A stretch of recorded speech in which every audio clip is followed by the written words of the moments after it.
இந்த சம்ல பாருங்கப்பா ஃபர்ஸ்ட் ஏ சம்ல பாருங்க. I think we have a problem there. ஏ சம்ல நமக்கு equation y is equal to m x plus c. First இந்த இதுல m நம்ம கண்டுபிடிக்கிறதுக்கு நமக்கு formula y2 minus y1 divided by x2 minus x1. இதுதான் நம்ம m கண்டுபிடிக்கிறதுக்கான ஃபார்முலா. நம்ம ஏசிக்கு தான் m கண்டுபிடிக்கணும். ஏயோட கோஆர்டினேட்ஸ் வந்து -2, -3. பிக்கு கோஆர்டினேட்ஸ் வந்து 1, 9. ஸோ இது வந்து x1, இது வந்து y1, இது வந்து x2, இது வந்து y2. ஸோ இந்த இதுல m வேல்யூக்கு நம்ம சப்ஸ்டியூட் பண்ணும்போது m value we will get 9 minus of -3 divided by x2 minus x1. 1 minus of -2. We will get 9 plus 3 divided by 1 plus 2. So it will be 12 divided by 3. நமக்கு 4 னு கிடைக்கும். Okay, இந்த value correct, m ஓட value correct. So m value is equal to 4.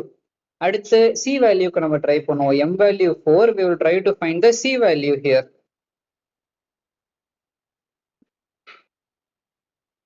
தனியா m value எழுதி வச்சுக்கலாம்.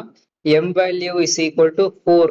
இந்த இது சி வேல்யூ கிடைக்கிறதுக்கு நம்ம சப்ஸ்டியூட் பண்ணி பார்க்கலாம். இப்போ ஏவோட கோஆர்டினேட்ஸ் வந்து -2, -3 இருக்கிறப்போ இதுதான் எக்ஸ், இதுதான் ஒய். ஓகேவா? வேல்யூ சப்ஸ்டியூட் பண்ணி பார்ப்போம்.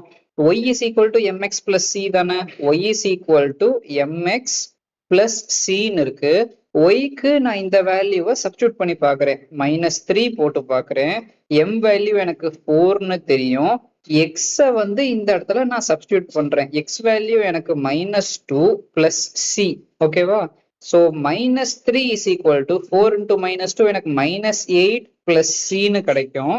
-8 நான் இந்த பக்கம் டிரான்ஸ்போஸ் பண்ணணும். So I will get -3 plus 8. அங்க இருக்கிற -8 இங்க இருந்துட்டா +8 மாறிடும். இதுதான் equal to C. So -3 plus 8 எனக்கு +5ன்னு கிடைக்கும்.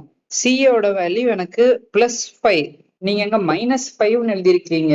ஸோ இந்த இதுக்கு நமக்கு y is equal to mx plus cன்ற ஃபார்மேட்ல எழுதணும்னா எனக்கு y is equal to 4x plus 5ன்னு கிடைக்கும். இதோட ட்ரை பண்ணி பாருங்க. உங்க ஆன்சரை என் ஆன்சரை செக் பண்ணி கிராஸ் செக் பண்ணுங்கப்பா. அடுத்த ஸ்டெப் நம்ம போவோம்.